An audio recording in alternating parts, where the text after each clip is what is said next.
Hello, students. Hope that all of you are staying at your homes. I came with my next lecture. In this lecture, today, I'll be focusing on only one topic, that is the conclusion of the poem A Roadside Stand by Robert Frost. Let's get started. So, the conclusion of the poem is Robert Frost, as I already told you earlier, a highly acclaimed American poet.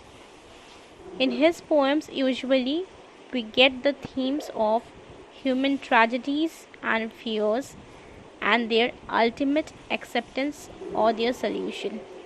क्या होता है Robert Frost की poem में? हम लोग को human tragedies मिलता है, ह्यूमन का दुख मिलता है, जो लोगों का जो दुख होता है, तकलीफ़ होता है लाइफ में, वो यूजुअली उस थीम पे लिखते हैं Robert Frost.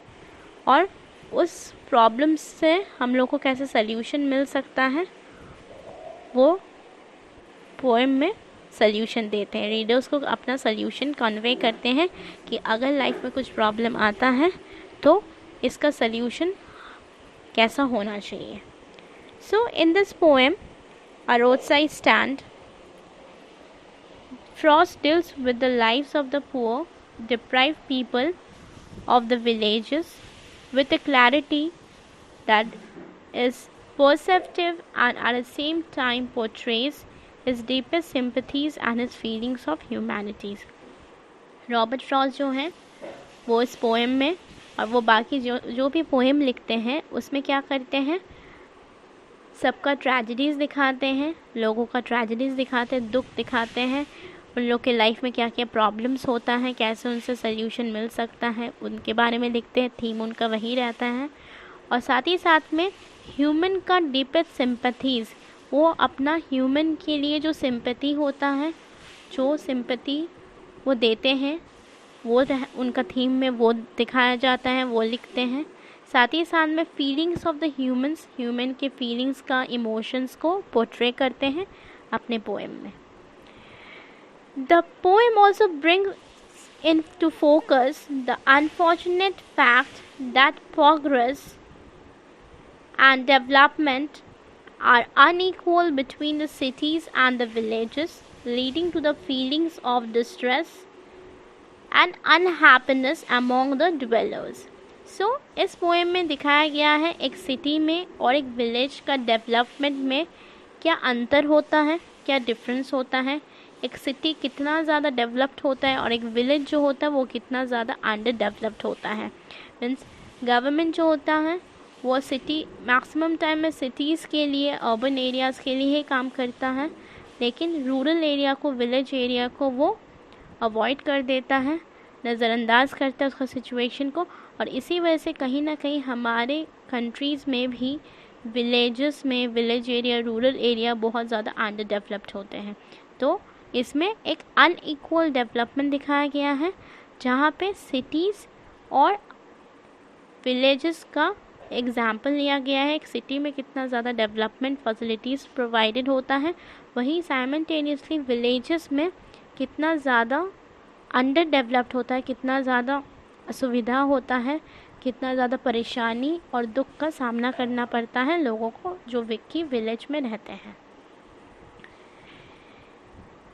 In this poem, the poet described the feelings of the owners of the roadside stand, who seems to wait for those travelers to buy some fruits and vegetables. But the travelers जो हैं वो क्या करते हैं? The travelers only stop to praise the beauty of the mountainscape. तो इस poem में ये दिखाया गया है, जो रोड साइड जो स्टैंड के ओनर्स हैं वो अपना वेजिटेबल्स और फ्रूट्स बेचने के लिए स्टॉल लगाए हैं। जो कि पोएम फॉलो किए हैं वो जानते हैं कि पोएम का मैटर क्या है।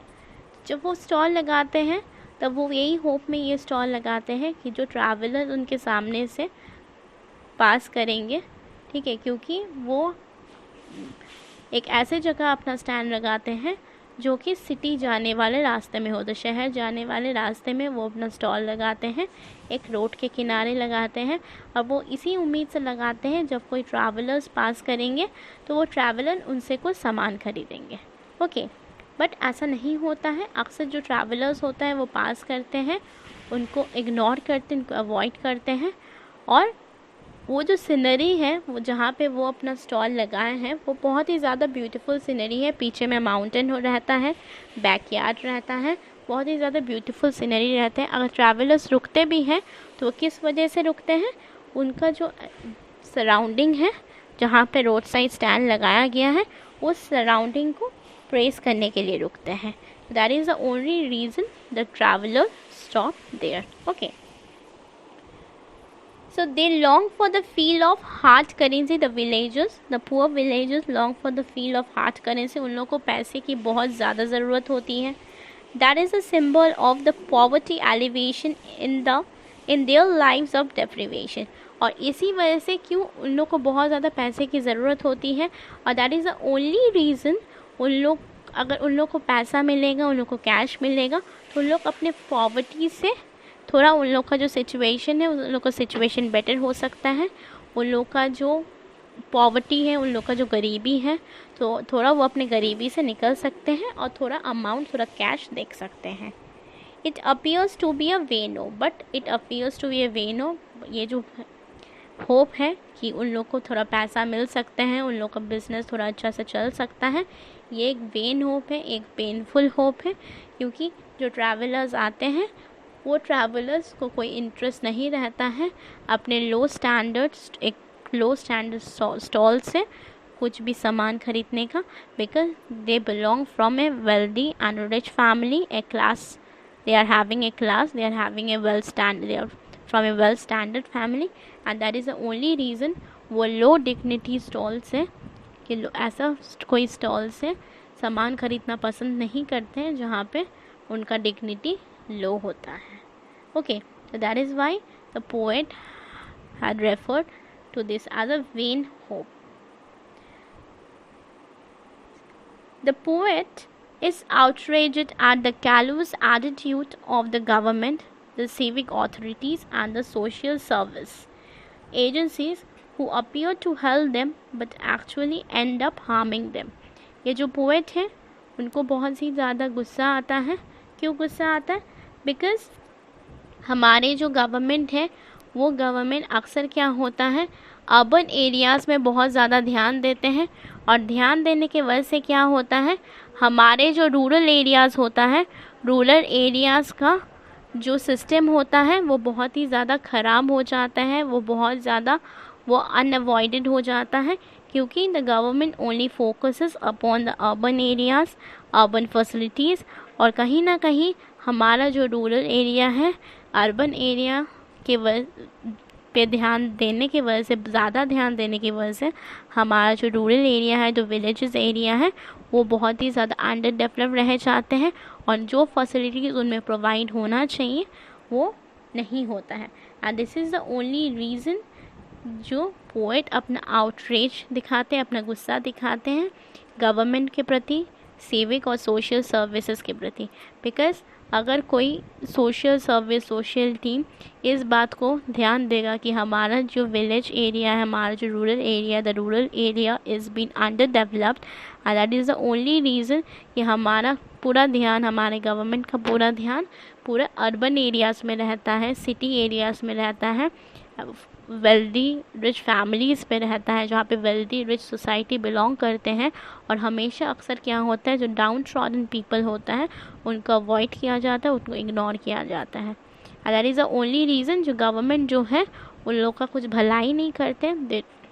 The government doesn't do any kind of good to them. They only harm the villagers. They only harm the people of the villages.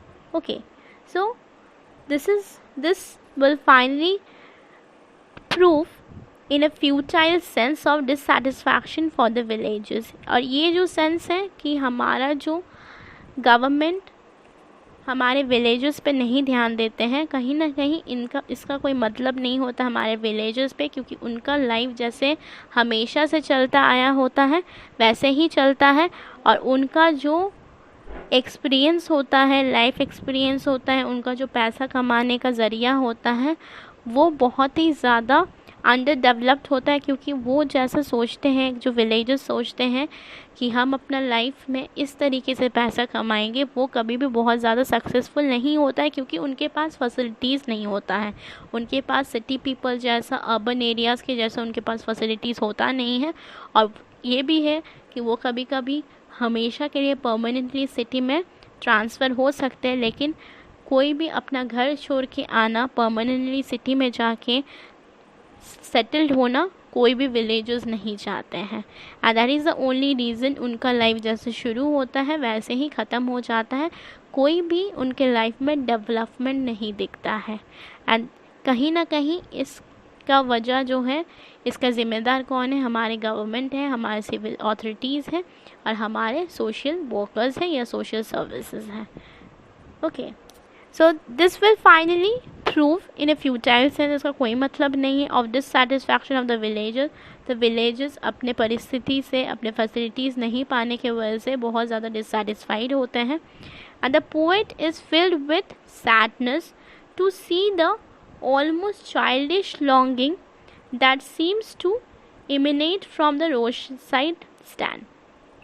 तो ये जो रोड साइड स्टैंड लगाया गया है, ओके, और ये रोड साइड स्टैंड बहुत ज़्यादा फ्रूटफुल नहीं है एक विलेजर्स के लिए जो कि रोड साइड स्टैंड लगाए हैं, और यही देख के एक चाइल्डिश लॉन्गिंग इन वेन होता है कि एक बच्चा को जैसे जब कोई सामान का ज़रूरत होता है या खिलौने का ज़रूरत होता है, वो बच्चा को जब वो खिलौना या वो सामान नहीं मिलता है उस बच्चे को, तो उसको बहुत ही ज़्यादा दुख होता है, उसको बहुत ही ज़्यादा ऐसा फील होता है कि उसके पास कुछ नहीं है, उसको वो चीज़ चाहिए होता है, कहीं ना कहीं वो बहुत ज़्यादा पेन में रहता, पेनफुल होता है। तो वही सेम कंडीशन उस विलेजर का है जो कि रोड साइड स्टैंड लगाया है, तो उसके अंदर भी कहीं ना कहीं चाइल्डिश लॉन्गिंग इन वेन है। चाइल्डिश लॉन्गिंग मतलब एक बच्चों जैसी ज़िद है, लॉन्गिंग मतलब कुछ चीज़ को चाहना, ठीक है, चाइल्डिश बच्चा जैसा, लॉन्गिंग कुछ चीज़ को चाहना, when means it's very painful, क्योंकि जो विलेजर है जो रोड साइड स्टैंड लगा है वो चाहते हैं कि कोई ट्रैवलर आए उनसे सामान खरीदे, सो दैट उसका कुछ प्रॉफिट हो, उसको कुछ अमाउंट मिले, और थोड़ा बहुत उसका जो लाइफ है थोड़ा वेल सेटल्ड हो सके, थोड़ा जो उसका जो पॉवर्टी है वो अपने थोड़ा पॉवर्टी से निकल सके। And that is the only reason उसका फार्मिंग से बहुत ज़्यादा उसको प्रॉफिट नहीं होता है। तो इसी वजह से वो कहीं ना कहीं अपना जो फ्रूट्स जो वो प्रोड्यूस करता है, अपने वेजिटेबल्स प्रोड्यूस करता है, उस चीज़ को बेचने का डिसाइड करता है। तो तभी भी वो जो बेचने का डिसाइड करता है तभी भी उसका जो बिज़नेस है वो बहुत ज़्यादा अच्छे से नहीं चलता है, बिकॉज सिटी जो ट्रैवलर्स हैं बहुत ज़्यादा इस चीज़ को ध्यान नहीं देते हैं। ट्रैवलर्स जो हैं वो विलेजेस को टेकन फॉर ग्रांटेड लेते हैं, and that is the only reason उसको बहुत ज़्यादा इनकम नहीं होता है। एंड उसी वजह से उसको भी चाइल्डिश, उस विलेजर को जो कि रोड साइड स्टैंड लगाया है उसको भी चाइल्डिश लॉन्गिंग इन वेन होता है, बच्चों जैसा जिद होता है या बच्चों जैसा अरमान होता है कि हम ये चीज़, काश ये चीज़ होता मेरे साथ, हाँ हम ये चीज़ इतना पैसा मिलता मेरे को तो हम अपना लाइफ अच्छे से रह पाते, जी पाते। That is the thing, the childish longing in when. Okay, for a life that is described in movies, a life so far removed from their life in the village. So जैसे कि दिखाया गया है अक्सर मूवीज़ में, तो उसके life में, उस विलेजर्स के लाइफ में जो फैसिलिटीज़ होना चाहिए, जो सुख सुविधा होना चाहिए वो नहीं होता है, और कहीं ना कहीं जैसे ही वो अपने लाइफ को शुरू करता है जो फैसिलिटीज़ उसको प्रोवाइडेड नहीं होता है, लेकिन उसको धीरे धीरे कहीं ना कहीं उसको एक होप रहता है कि हमारे लिए जो सोशल वर्कर्स है, सोशल सर्विसेज है, गवर्नमेंट है, जो कि बहुत अपने आप में बहुत पावरफुल है और जिनको करने का पूरा जिम्मेदारी हम लोग देते भी हैं, वही हमारे लिए काम करेंगे। लेकिन अक्सर क्या होता है, ऐसा नहीं होता है। सारा जो गवर्नमेंट का ध्यान है, सारा जो गवर्नमेंट का फैसिलिटीज़ है, डेवलपमेंट है, वो अक्सर सिटीज़ में ही होता है। So this is the this is the kind of you can say, ये कहीं ना कहीं एक गुस्सा है, this is a kind of outrage the poet is having and poet is conveying to the readers. Okay, so ये जो है कि इसमें विलेजेस को एक चाइल्डिश लॉन्गिंग इन वेन होता है, और इसी वजह से कहीं ना कहीं उस विलेजेस का जो लाइफ होता है बहुत पथेटिक होता है, और वही चाइल्डिश लॉन्गिंग इन वेन उसका बहुत पथेटिक होता है, बिकॉज वो कहीं ना कहीं जो सुबह वो स्टॉल लगाता है वो ये सोच के लगाता है कि उसका कुछ सामान वो उसका ट्रैवलर्स खरीदेंगे, but at the end of the day उसका कोई बिजनेस नहीं होता है, और उनका कंडीशन जो विलेजेस का कंडीशन है वो धीरे धीरे बहुत ही ज़्यादा पथेटिक हो जाते हैं. So they are unable to comprehend that the lives of the villagers are far removed from theirs, so replete with the comforts that the material world offers. The poet is saddened at the thought that the rural poor have not been able to experience the satisfaction that comes from feeling of well-being and contentment. So अक्सर क्या होता है, हम देखते हैं city people में बहुत ज़्यादा उन लोग का लाइफ बहुत मटेरियलिस्टिक होता है. ओके, उन लोग का जो वर्ल्ड होता है सिटी पीपल का, अर्बन एरियाज़ का, बहुत ज़्यादा उन लोग का मटेरियल वर्ल्ड होता है, मटेरियलिस्टिक होता है, बहुत ज़्यादा उन लोग पैसे के पीछे भागते हैं. ठीक है, यूजुअली हम लोग भी, हर कोई, ऐसा नहीं है सिर्फ सिटी पीपल में कोई एक दो छोड़ के, मेजॉरिटी लोग क्या सब कोई वैसे ही है कि सबका जो सिटी पीपल है सबके पास टाइम नहीं होता, टाइम की कमी होती है, एक रश लाइफ जीते हैं हम लोग. सब कोई सुबह उठते साथ से हैं रात तक हम लोग रश लाइफ जीते हैं. और रश लाइफ क्यों जीते हैं, कहीं ना कहीं हम लोग सब एक हरी में है कि हम लोग को अपने लाइफ में वेल सेटल्ड होना है, ज़्यादा से ज़्यादा पैसा कमाना है, और इसी चक्कर में हमारा जो लाइफ है वो मटेरियलिस्टिक हो चुका है. ठीक है, हम लोग को बस सामान से मतलब है, हम लोग को इमोशन फीलिंग्स का कोई मतलब नहीं होता. हम लोग at the end of the day हम लोग के पास खाली सामान रह जाता है, हम लोग के पास ना कोई हैप्पीनेस रहता है, हम लोग के पास ना कोई सेटिस्फैक्शन रहता है, ना कोई खुशी रहता है. जो भी रहता है हमारे पास सिर्फ वो खाली सामान होता है, मटेरियलिस्टिक थिंग होता है. ओके, और इसीलिए जो सिटी पीपल का लाइफ होता है वो घेरा हुआ होता है मटेरियलिस्टिक वर्ल्ड में, और इसी वजह से कहीं ना कहीं जो विलेज के पीपल हैं उनका वर्ल्ड कभी मटेरियलिस्टिक नहीं होता है, क्योंकि वो कभी पैसों के पीछे नहीं भागते. दो दे आर वेरी पुअर, लेकिन वो कभी पैसों के पीछे नहीं भागता. और यही एक मेन डिफरेंस है सिटी पीपल और एक विलेज पीपल में. अर्बन एरियाज़ और रूरल एरियाज़ में मेन डिफरेंस यही है. और कहीं ना कहीं एक चीज़, भले पोइट ये बोलते हैं though the villagers are very poor, लेकिन उन लोग के पास एक चीज़ का सेटिस्फैक्शन होता है कि उन लोग अपना लाइफ को एंजॉय करते. एंजॉय इन द सेंस ये नहीं पैसों के मामले में, बहुत ही सेटिस्फाइड लाइफ जीते हैं. उन लोग के पास टाइम रहता है हर चीज़ को करने के लिए, थोड़ा बहुत भी टाइम रहता है. लेकिन हम सिटी पीपल के पास हम लोग किसी भी चीज़ से सेटिस्फाइड नहीं होते बहुत जल्दी से. अगर हम लोगों की कोई भी चीज़ चाहिए होता है हम लोग उस चीज़ को ले ज़रूर लेते हैं, लेकिन उसके बाद भी हम लोग को किसी और चीज़ की ख्वाहिश हो जाती है. तो यही जो हमारा ख्वाहिश है यही आगे बढ़ते रहता है, और ये हमारा जो डिमांड्स है वो नेवर एंडिंग है. हम सिटी पीपल्स का जो डिमांड्स है वो नेवर एंडिंग है, जो कि विलेजेस में नहीं होता है. उनको थोड़ा भी सामान मिलता है, थोड़ा भी पैसा मिलता है, वो बहुत ज़्यादा ही छोटा चीज़ से, थोड़ा सामान से, थोड़ा पैसा से वो सेटिस्फाइड होते हैं. लेकिन हम सिटी पीपल क्या होते हैं, हमारा जो डिमांड्स है, हमारा जो नीड्स है बहुत ज़्यादा हमारा हमारा डिमांड नेवर एंडिंग है, कभी ख़त्म नहीं होता है. हम लोग को अगर किसी चीज़ की ज़रूरत होती है हम उस चीज़ को ले लेते, ख़रीद लेते, जीत लेते, उसके बाद हमें दूसरी चीज़ की ज़रूरत हो जाती है. और ये कंटिन्यूअस प्रोसेस है हमारे अर्बन एरियाज़ में सिटी पीपल के साथ, सबके साथ होता है, थोड़ा बहुत सबके साथ होता है. लेकिन हमारा ये सिटी अर्बन माइंडसेट है, ये कहीं ना कहीं हमारे सिटी पीपल में, हर शहर के लोगों में ये है, और ये एक अर्बन माइंडसेट है. लेकिन वही अगर हम विलेजेस में जाके देखें, विलेजेस में ऐसा माइंडसेट नहीं होता है. विलेजेस जो होते हैं वो बहुत ज़्यादा सुलझे हुए होते हैं, वो बहुत ही छोटे छोटे चीज़ में सेटिस्फाइड होते हैं.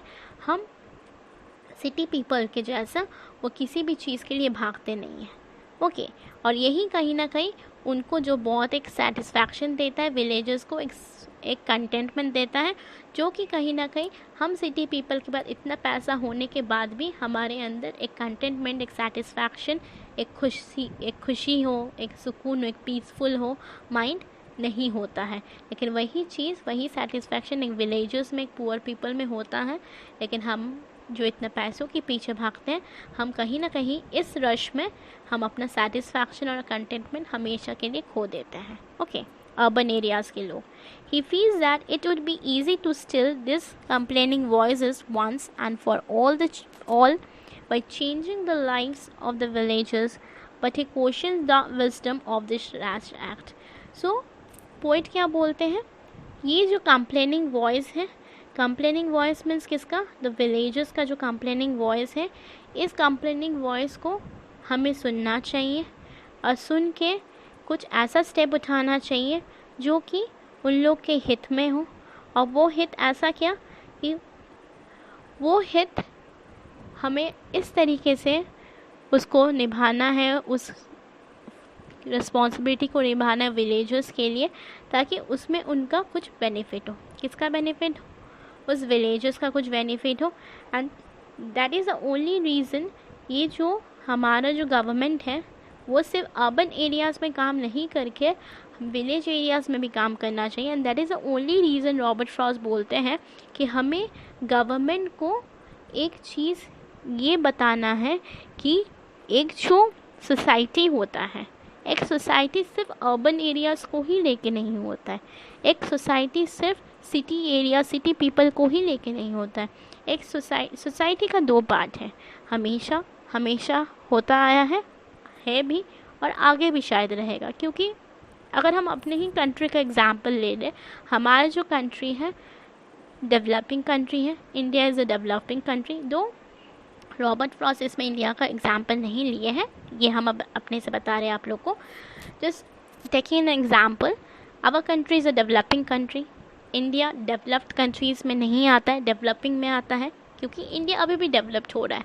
और इंडिया में जो पॉवर्टी रेट्स है बहुत ज़्यादा है। ओके, बहुत से लोग ऐसे हैं जो बिलो पॉवर्टी लेवल में हैं, ठीक है। उन लोग को बहुत से फैसिलिटीज़ तो दूर की बात है, उन लोगों को खाना पीना भी ठीक से नहीं मिलता है। तो this is the only reason, ये जो पॉवर्टी रेट्स है इंडिया का, ठीक है, ये जो फैसिलिटीज़ जो है, जो कि बहुत ज़्यादा वेल फैसिलिटीज़ हम लोग को नहीं मिलता है। हम लोग बहुत ज़्यादा, हम लोग को ऐसा भी है कि हम लोग फैसिलिटीज़ में लैक करते हैं, चाहे वो एजुकेशन सिस्टम में हो, चाहे वो हमारे सिस्टम में हो, या और भी बहुत सारे रीज़न्स है जो हमारे कंट्री को इकोनॉमिकली अगर भी देखा जाए, ठीक है, इकोनॉमिक कंडीशन में भी देखा जाए, हमारे कंट्री को डेवलप्ड अभी तक नहीं बनाया है। तो अगर इंडिया में ही देखा जाए, हमारे सोसाइटी अक्सर अर्बन और रूरल में डिवाइडेड होता है। ओके, अगर यही चीज़ अगर अर्बन में जो फैसिलिटीज़ दिया गया है, रूरल में कभी वो फैसिलिटीज़ नहीं दिया जाता। लेकिन अगर अर्बन का ही 10 से 20% या 10 से 20% फैसिलिटीज़ रूरल एरियाज़ में दिया जाएगा, तो जो हमारे रूरल एरियाज़ हैं वो थोड़ा डेवलप कर सकते हैं, और कहीं ना कहीं वो अपने पॉवर्टी लेवल से पूरा ना सही, एटलीस्ट बिलो पॉवर्टी लेवल में जो है वो अपने पॉवर्टी लेवल के से दूर निकल सकते हैं। तो that is the only reason जो पोएट बोलते हैं कि हमको अंडर डेवलप लोगों पे, डाउन ट्रॉडन लोगों पे गवर्नमेंट को, सोशल सर्विसेज को ध्यान देना चाहिए। और this is the only reason poet बोलते हैं हमें इस पे आवाज़ उठाना चाहिए, हमें इस पे बोलना चाहिए, और हमें इस पे स्टेप लेना चाहिए। Okay, so this is the conclusion of the poem, and theme is like the theme, I'm just reading out the theme for you, I've just make a notes for you all। तो इस notes में जो हम आप लोग के लिए बनाए हैं उसी से हम बता रहे हैं। तो थीम जो है देखिए, the poem road side Stand is a poet's plea for a consideration for the simple people of the countryside whose life have shown no progress. ठीक है, आपको बताया है जैसे विलेजेस में लाइफ में उन लोगों का कोई प्रोग्रेस हुआ नहीं। कंट्री साइड में क्यों? क्योंकि वो कंट्री के बाहर में है, साइड में है, ठीक है। तो ये जो विलेजेस हैं उनके लाइफ में कभी प्रोग्रेस नहीं हुआ है। जैसे ही वो मतलब जैसे उन लोग का लाइफ स्टार्ट होता है वैसे ही उन लोग का लाइफ ख़त्म हो जाता है. ही expresses his pain eight there sadness and sorrow and seek support and relief from them. ये हम आपको बोले जैसे गवर्नमेंट को वो बोलते हैं, वो प्लीड करते हैं गवर्नमेंट को कि इन डाउन ट्रॉडन पीपल के लिए कुछ स्टेप उठाना चाहिए होगा, कुछ ऐसा काम करना चाहिए होगा ताकि उन लोग को, विलेजर्स को एक रिलीफ, कम्फर्ट, एक सेंस ऑफ रिलीफ मिल सके, एक और भी ज़्यादा सेटिस्फैक्शन, और भी ज़्यादा कंटेनमेंट मिल सके, सो दैट वो थोड़ा बहुत जो विलेजर्स हैं वो अपना अमाउंट, थोड़ा पैसा देख सके और एक हैप्पी लाइफ जी सके. ओके, अगर हम लोग अर्बन एरियाज़ का 10% to 20% फैसिलिटीज़ उन लोग को प्रोवाइड करेंगे तो भी हमारे लिए वो बहुत बड़ा एक सक्सेस होगा विलेज पीपल के लिए. Okay, he hope someone would work unselfishly for their rehabilitation and not exploit them. वो क्या बोलते हैं रॉबर्ट फ्रॉस्ट, कोई जो होगा वो बहुत ही ज़्यादा उन लोगों के लिए काम करेगा जो कि अनसेल्फिश होगा. कोई ऐसा नहीं होगा जो सेल्फिश मीन्स नहीं होगा, बहुत ज़्यादा मतलबी कोई नहीं होगा, और उन लोग को एक्सप्लॉइट नहीं करेगा, उन लोग के लिए सच में काम करेगा ज़रूरतमंद के लिए, और उन लोग को हार्म नहीं करेगा, उन लोग को एक्चुअली हेल्प करेगा.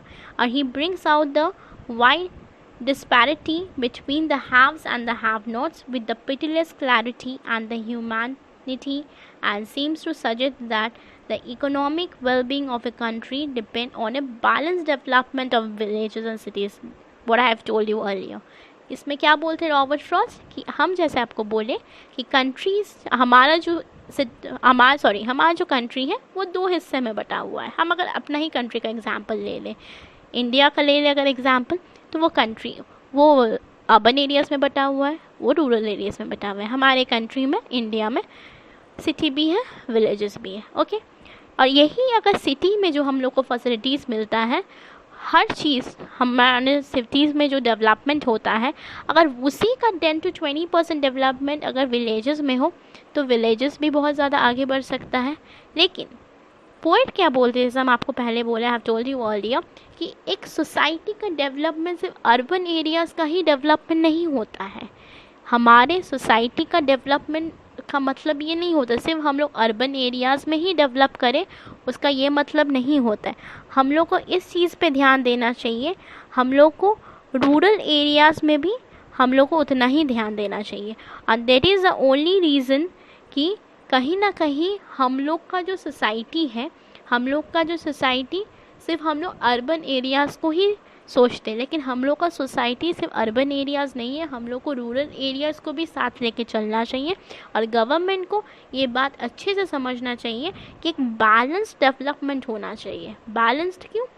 ऐसा नहीं है कि जैसे अभी होता है, अक्सर हमारे कंट्री में तो होता ही है, सिर्फ शहर बढ़ रहा है, सिर्फ शहर में डेवलपमेंट हो रहा है, और गांव जो है, विलेजेस जो वो पीछे रह जाता है. तो बैलेंस किसी भी हाल में, किसी भी सेंस में नहीं हुआ.